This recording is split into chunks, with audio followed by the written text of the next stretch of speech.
gate of our cabin, so in front of the older Harrington cabin.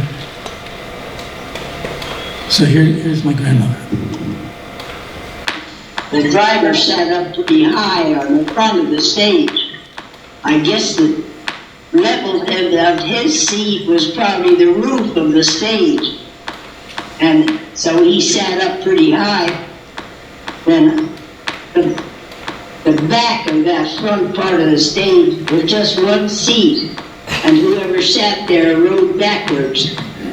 And it wasn't springs or anything, it was just a cushion of some kind of seat.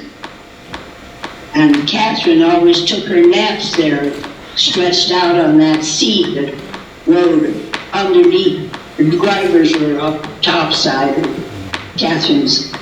And that was a seat that went across the stage from one side to the other, and that's where my little sister had her naps always.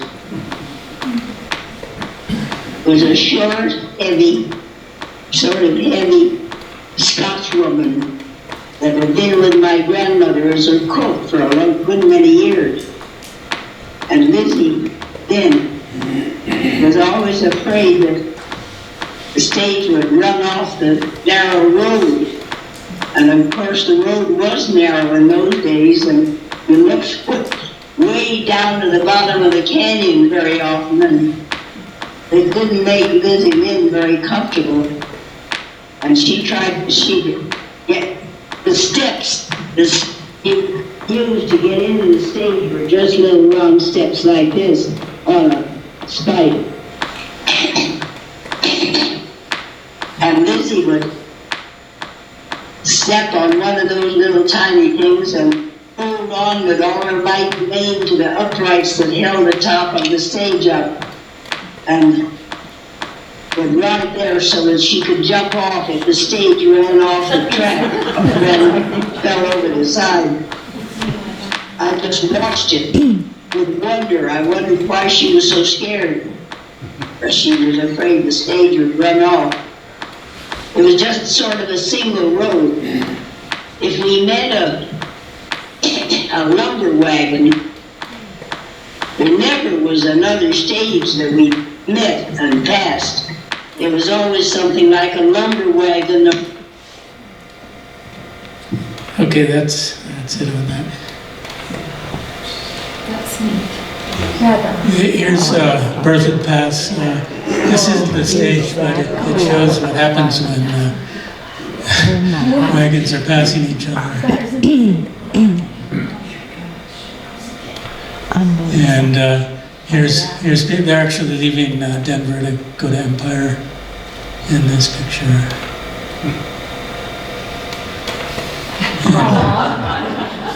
Here, this is my grandmother and her little sister, Catherine. And this is Catherine. This is one of the tragedies of the story. She died in her early 20s during the Spanish flu epidemic, 1918. Beautiful. And this is my grandmother and her buddy Isaac Alden, who was a prospector who lived in Grand Lake, and he did odd jobs for the Hanningtons.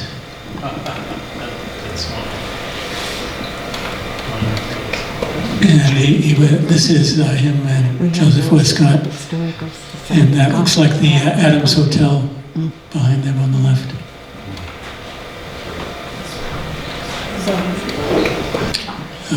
My grandmother would say that she spent most of her time here in the summer on the lake. So this is her on her raft. And this is the sails.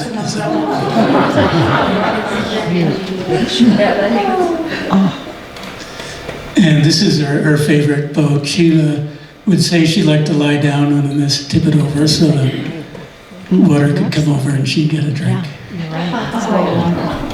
I like this girl. And when she became a young woman, she met this guy. I just love the expression on her face. So John's going to take over here.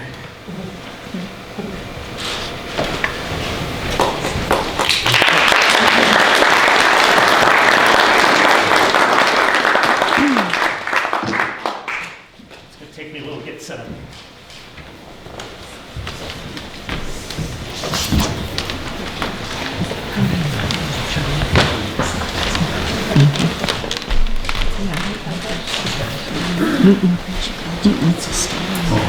No, I don't. Never. Who do names? Yeah, exactly.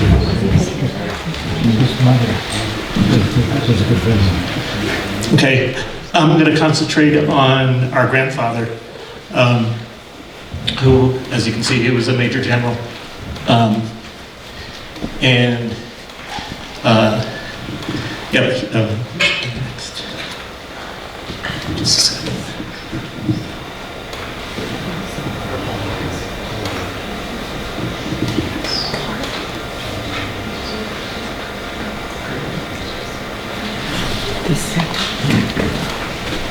Oops.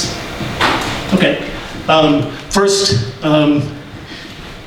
in our family, there were all these women that actually collected all the information. They're the historians, and I wanted to make sure they get a little bit of credit, or a lot of credit.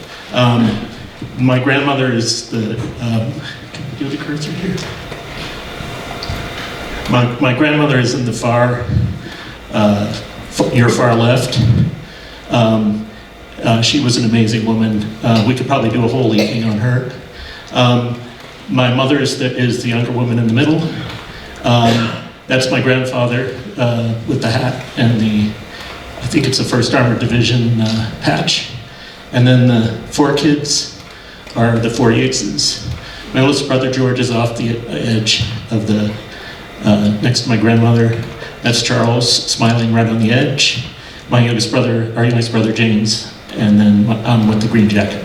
This must be about 1967, because I remember there being a Red Sox patch on that shirt, on that jacket, and I was a major fan the year they almost won the World Series. Wow.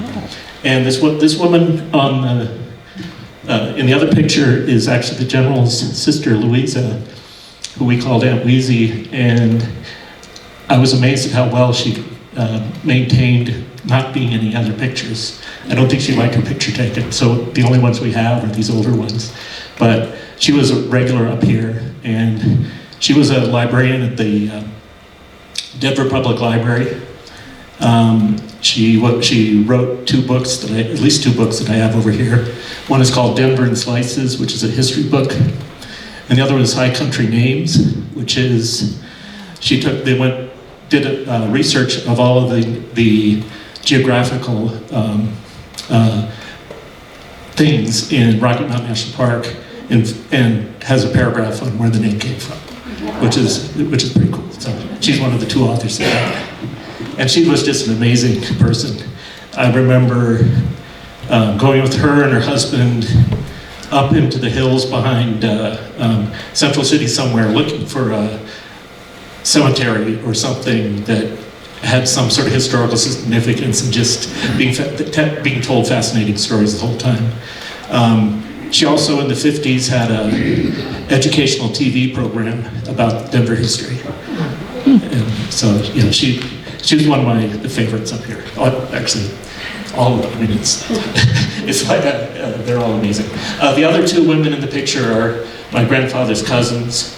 The one behind my mother is Ann Bird Kennan. She wrote I think it was a thesis on what was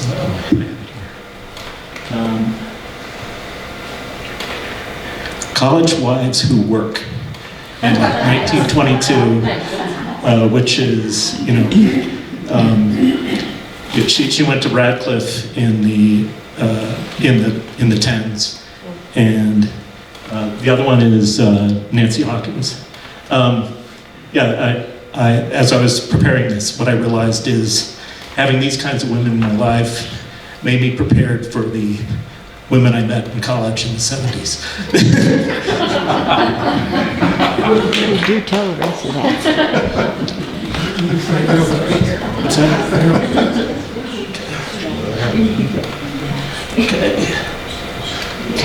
Okay, this is,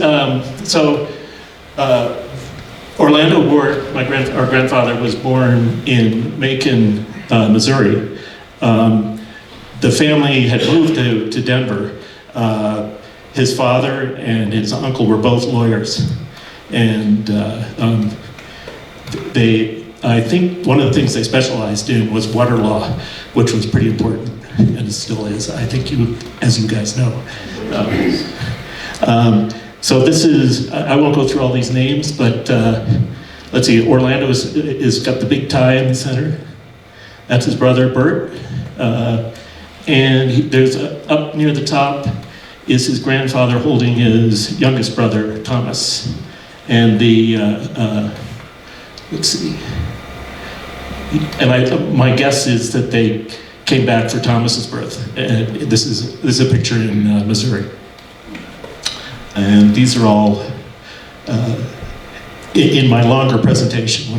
Before I heard it had to be an hour. I had a lot. I could tell you more about who these people are and what goes on behind it. One of the most interesting ones is my grandfather's grandfather's grandfather was a guy, Isaac McCoy, and he was a missionary to the Indians in the Midwest and wrote one of the first books about the Indians by anybody that knew anything about them, who had actually spent time with them. And it's kind of ambiguous because he supported the Indian removal, but mainly to get the Indians away from the evil white men. And so he was I think he was probably kind of used by the people that wanted to get the Indians out and get their land. But he was supporting it for reasonable reasons. I have a longer thing on that if we have enough time later, because they're interesting things around it. Okay, so this is how I remember our grandfather. That's right out front of our place. We never had a major pier. You can see by his hand there's a little, about maybe 15-foot pier that we could use for canoes and rowboats. We actually have, in that original picture, I think we still have one of those boats. We haven't had it in the water a long time, but it's a nice heavy oak boat that's pretty amazing. I've color-coded this because I don't have time to go through it all. The green, I'll go into detail because it has something to do with Grand Lake. The yellow is more about his military career, which I think is important, and I think I'll share with you, even though it's not Grand Lake. And the other stuff is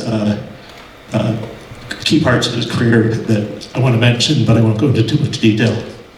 In World War I, he was in the artillery, and on Bastille Day of 1918, the Germans attacked at the River Marne.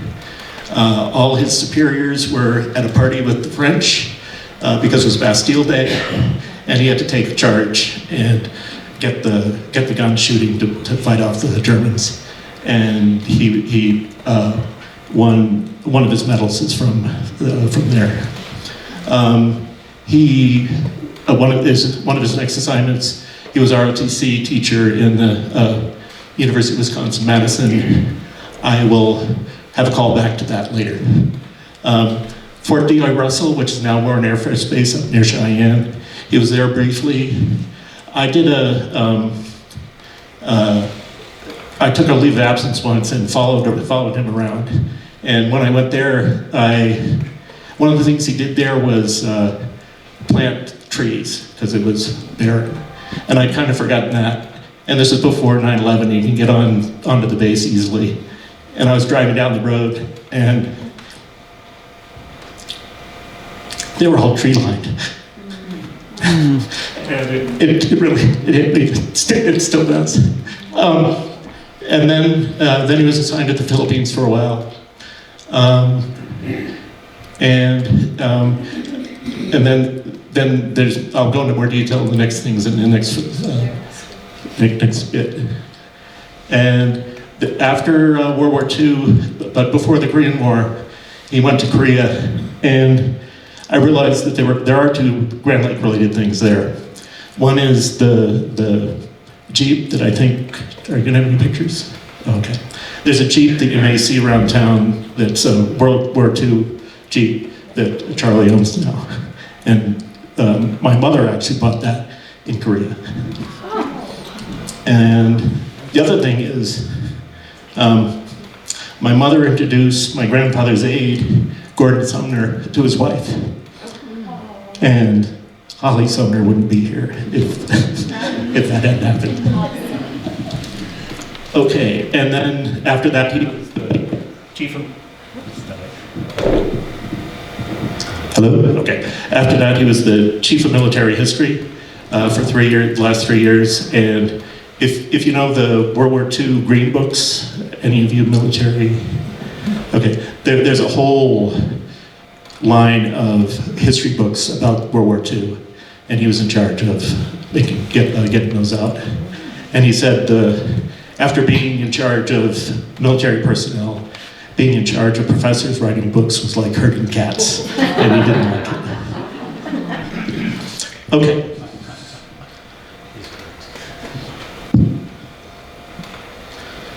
So, like I said, he was born in Macon, but the family had already moved out here. Fairly idyllic childhood in Denver, except I think he had some trouble health-wise, so he was held out of school to some extent. But he ended up at West Point. He had to do the 5-year plan because he flunked French. He apparently did very well in everything else. Actually, if you go to the archives at West Point, you can see his report cards.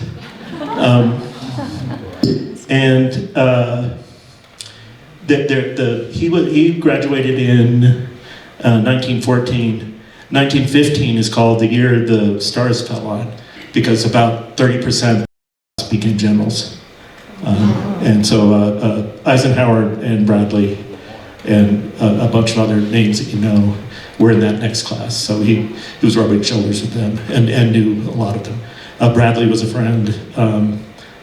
He knew Eisenhower. He shows up later. And after he graduated, he was assigned to the 9th Cavalry Troop, which was a Buffalo Soldiers unit. Oh.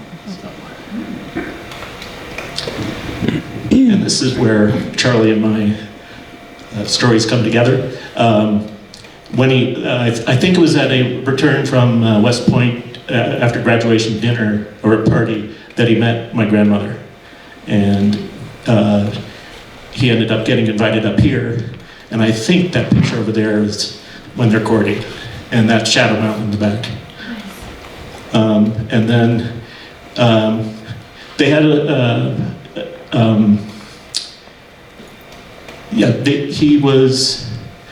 he thought he had a whole block of leave to have a nice honeymoon somewhere, and etc. So they got married in June of 1915 at the St. John's Cathedral in Denver, which I stopped by there this weekend to check it out.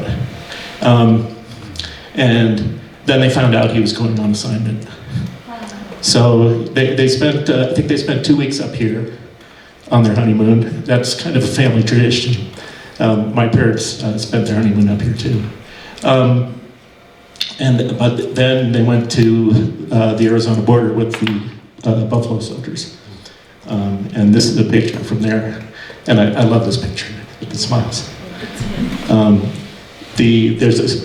She tells the story, one of the first things he did there was teach her how to use a .45.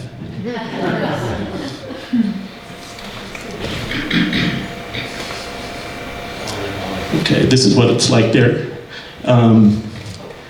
He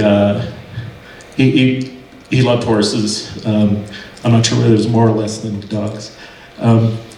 That picture, my grandmother had hired somebody from the military history department to write a biography of him and try to get it published. We eventually self-published it. That's the picture that's on the cover. Unfortunately, I didn't bring a copy here to share with you. But let's see what notes about. They were on the border because Mexico was having a revolution, and sometimes they crossed the border to, flank somebody, and so they were there to kind of. So there wasn't too much shooting along there, but at some point Villa crossed the border and invaded the town, and so we chased him down. Pershing and others chased him down. My grandfather was part of that. He spent most of the time in a support role at that point. And this picture just shows the desolation. I'm pretty sure that's my grandmother. I guess they didn't have a car. I think there was a story about the car breaking down, but I don't remember it. Okay, and now I'm skipping over to retirement because that's as Charlie said, I think my grandmother spent as much time up here as she could. She absolutely loved it. She followed him around, and this is the bookend of that other picture. This is them in front of the fireplace in the old part of the house here.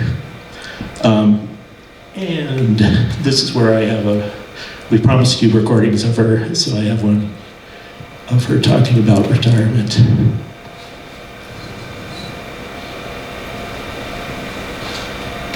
If I can find it quickly.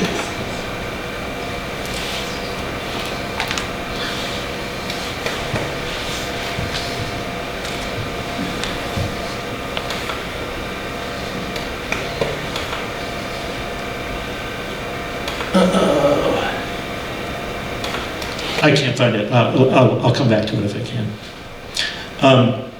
So that's the Grand Lake part. Are you interested in hearing the more important part of his career? That's all. I want to leave that to you guys because it's okay. Let me get back to. Are those trees still standing? No. That's the apple sequoia. Let me get back to.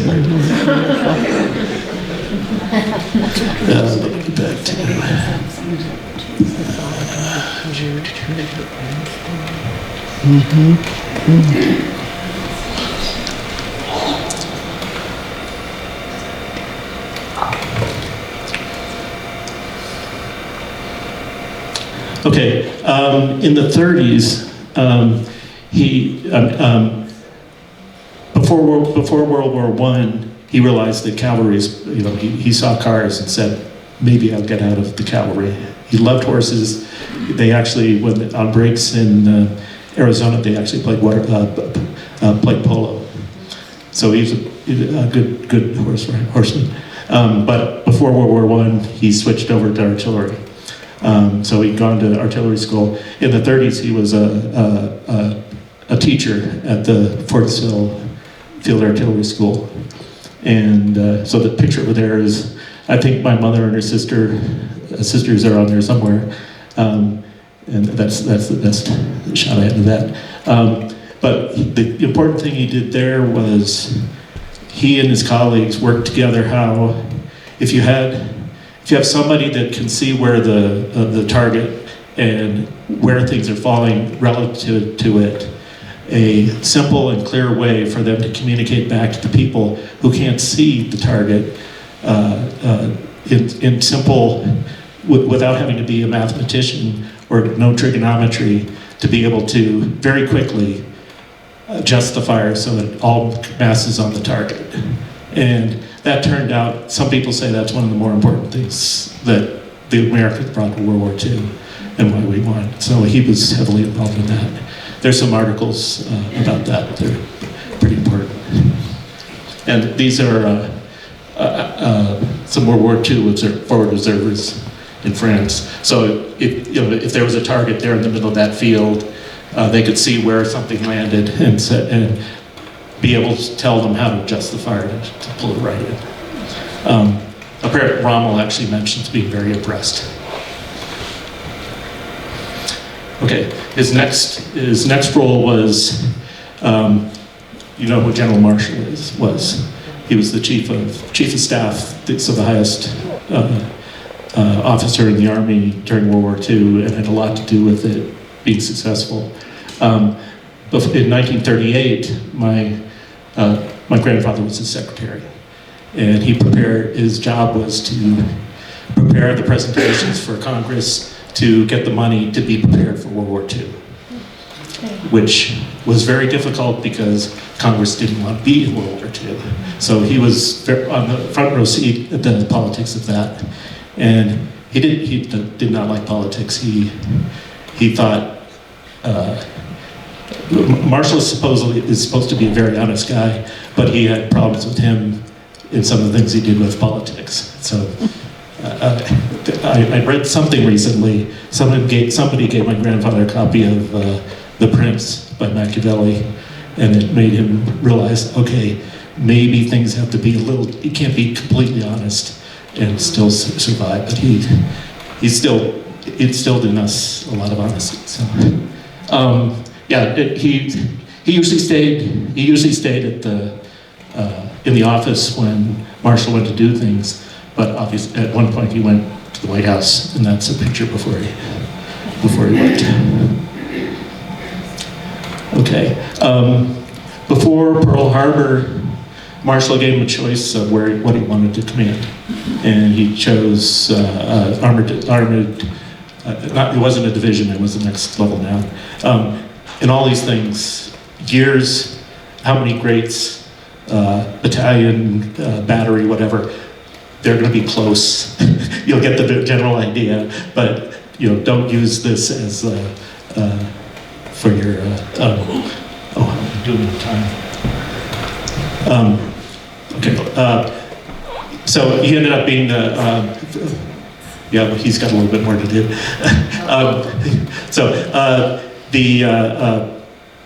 He ended up being the division commander of the 1st Armored Division, and they first sent him to one of the first divisions to go overseas to show support for the British. They sent him to Ireland, and 2 interesting things that happened to him there. Oh, I thought I had that picture.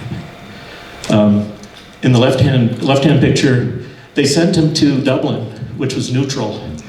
And if the Irish had done what they were supposed to do by international law, he would have been a prisoner of war for the rest of the. But since his visit was to Eamon de Valera, who was the prime minister, it worked out okay, and he got back. And in the second one, King George VI came to visit him. That's him having a talk with him. And then his division was one of the first to go into battle in World War II, and it didn't go well for a variety of reasons. Definitely, since we were short on time, I can't go into why. But if you want to know, that book does a good job. He used the biography of some of the information. He interviewed my mother and my aunt, and I met him once. He's a pretty amazing guy.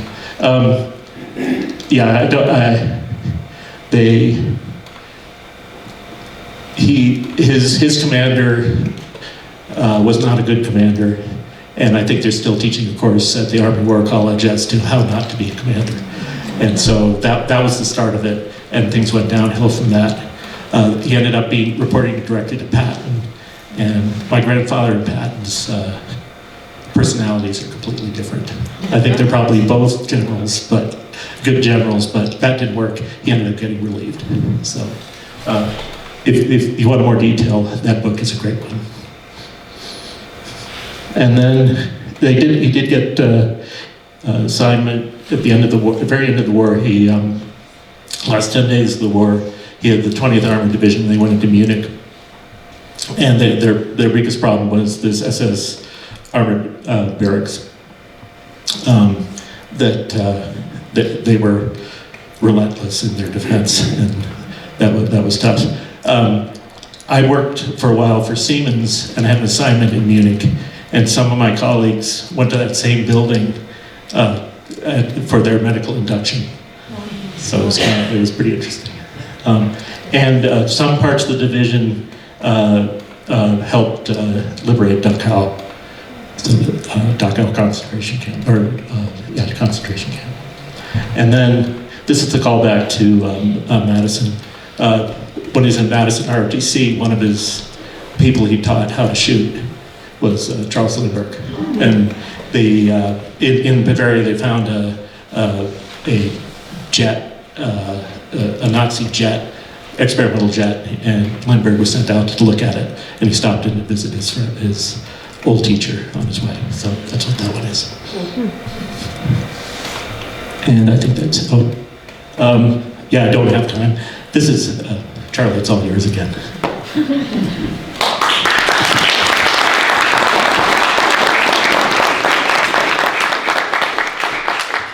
Thanks, John. We admire our grandfather greatly, as do other people who knew him.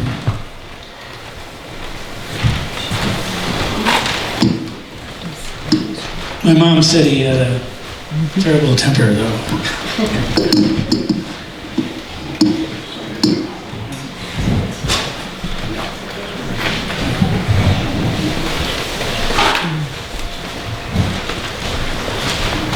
Not that I ever witnessed it.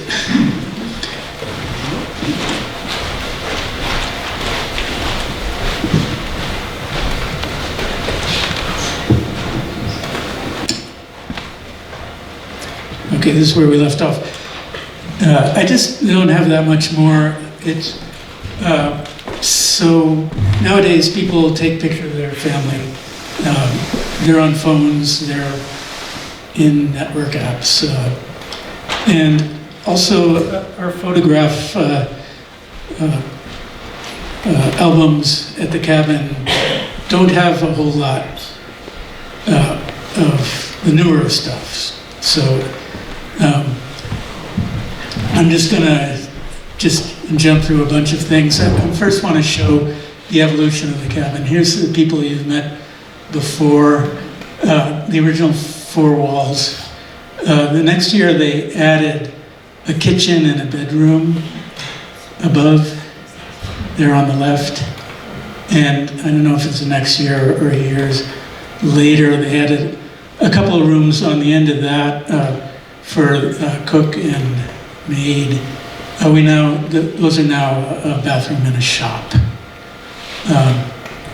When my grandparents were getting ready to retire, they decided they want to live in the cabin here. They spent 2 years, 54 and 55, I think.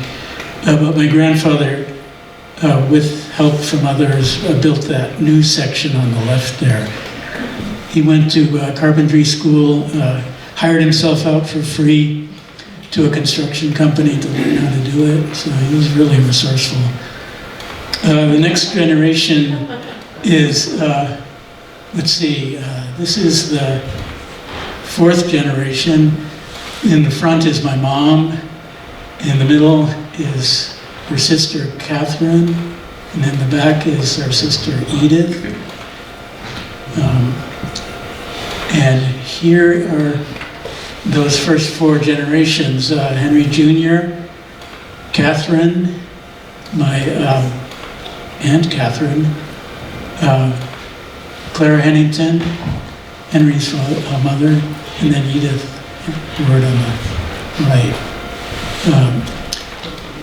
Here we have another tragedy in this story. Catherine died of cancer in her early 20s.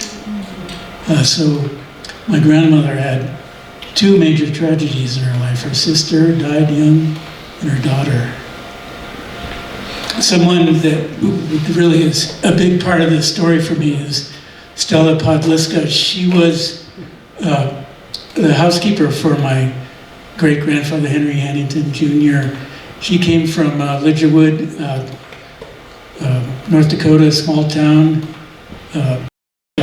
Czech ancestry. You see signs there in Czech. She came to Denver as a young woman, got hired by my great-grandparents as a housekeeper, and stayed with the family until she was in her 80s when my great-grandfather died. My grandparents moved into his house in Denver and kept her on. Stella helped my mom take care of my grandmother when she became an invalid, even though she was nearly as old as she was. When my mom finally took my grandmother back to Massachusetts with her, Stella could finally retire to St. Paul and to live with her sister. They died within 2 weeks of each other, and they're buried in that little town in North Dakota. She was a strong woman, and she had this great boisterous laugh, and she was always happy. Here she is with the words at the cabin. Some of you may recognize this guy. This is Clyde Eslick. He and Grace Eslick would work for my grandparents from time to time. Here he's replacing the steps. Here's my mom with her dog. Here she is in a canoe in Grand Lake.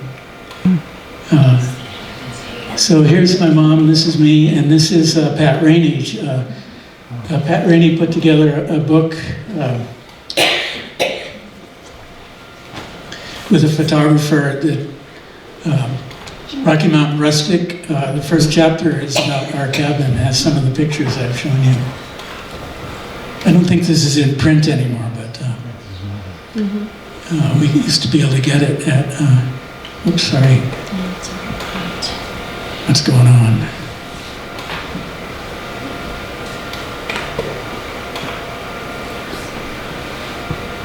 Is your cable loose? Yeah, that's it. Back up.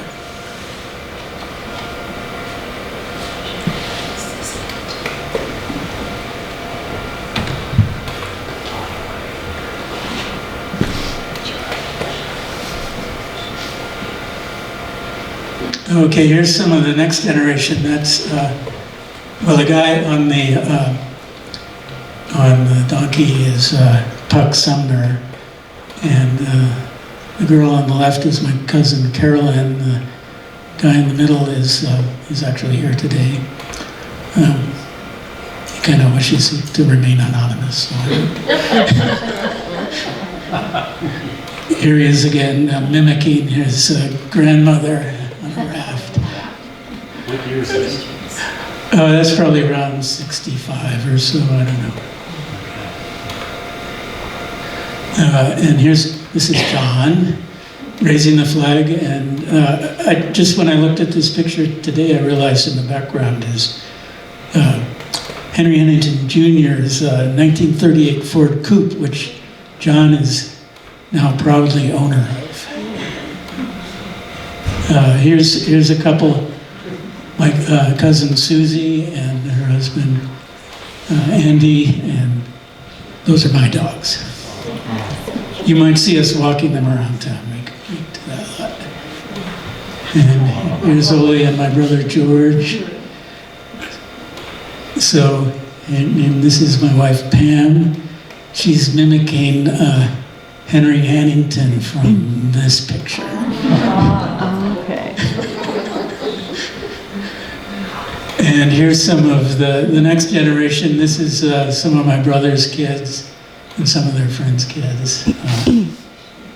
Like I said, we don't have many pictures, but here's the youngest of the 7th generation, Aaron Congleton. They were here last year.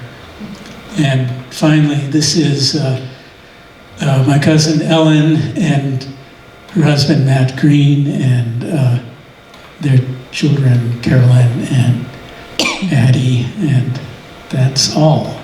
That's 7 generations. Wow. That is cool.